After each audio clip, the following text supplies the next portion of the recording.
this is the 100th Rose Bowl this year. And so they played that game, but here just to commemorate, the last BCS game. And I believe we were in the very first one. So it's just, it's just fantastic. Are you sad to see the BCS go? No. Good riddance. Happy trails. And to be fair, the BCS worked out as good as can be expected, probably even better than be expected. However, there's nothing like a tournament, and that's what you need. I mean, look at the NFL. No one questions the Giants when they won it with 6 losses or 7 losses. Nobody questioned the Green Bay Packers with their 6 or 7 losses. When you win tournament style, you are the best team at the end. And so that's the reason why, even when you go to the NCAA tournament in college hoops, nobody says anything about a 9-loss Duke team because they won the national championship. And I think this is going to give an opportunity for some teams that might have stumbled out of the blocks to come out and actually win a national championship. Was there a moment this year when you were watching Florida State when you knew that Jameis Winston was going to be special? Believe it or not, it was the Pittsburgh game, and I didn't know this was going to happen. I'm not trying to say that at all. But what I'm saying is I saw some things, patience and a poise that Charlie Ward had, that Johnny Football has. That is just something that's unique and indigenous to certain people. The moment is not too big for him, whether they win or lose. You can see there's a special magic in certain people, and I saw that in him. You mentioned Charlie Ward. Jameis has said that he wants to play baseball and football professionally. Do you think he can do it? Well, there was a guy named Leon Sandcastle. Somebody like one of them 2 guys. They kind of did it. And there was another guy named Bo. How ironic that 2 guys from Auburn and Florida State actually have done it. There's no reason to say that he can't do it. He's a talented player. I just like the fact that I want to thank Nick Saban for saying he could only play football for him. Nick, we really appreciate that. It's been tremendous.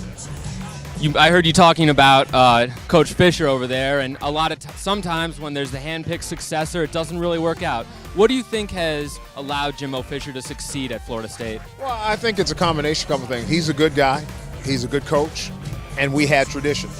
And really the thing that was kind of hurting our program and the reason we took the dip is because players gravitate to a school because of the man who's at the helm.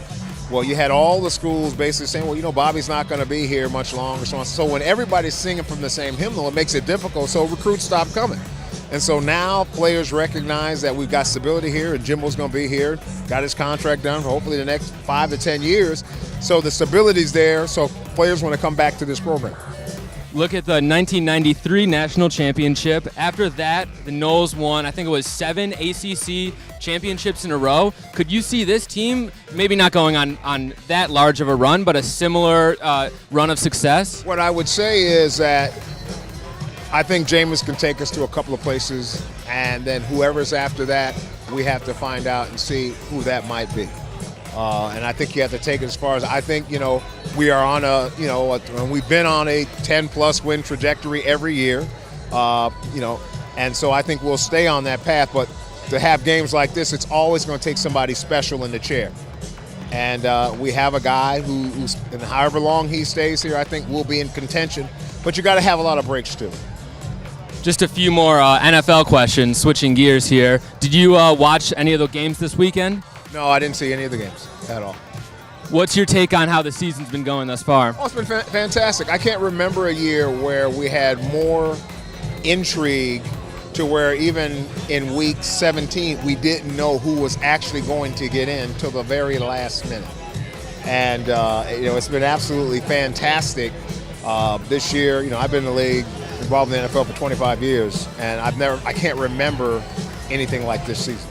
Do you have your fur coat and scarf ready for the Super Bowl? I do have my fur coat ready, and I've been contemplating back and forth whether to bring it to New York.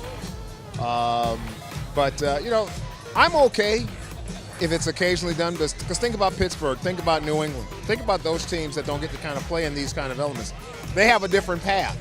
So to have a game in Tennessee, a place where it might be 20-something degrees, I think that's totally fair. Who do you have in that game? I started with Denver and San Francisco. I could see Seattle making it, but I'll stay with that because that was my preseason pick. It's not a bad pick. Thank you. Appreciate it.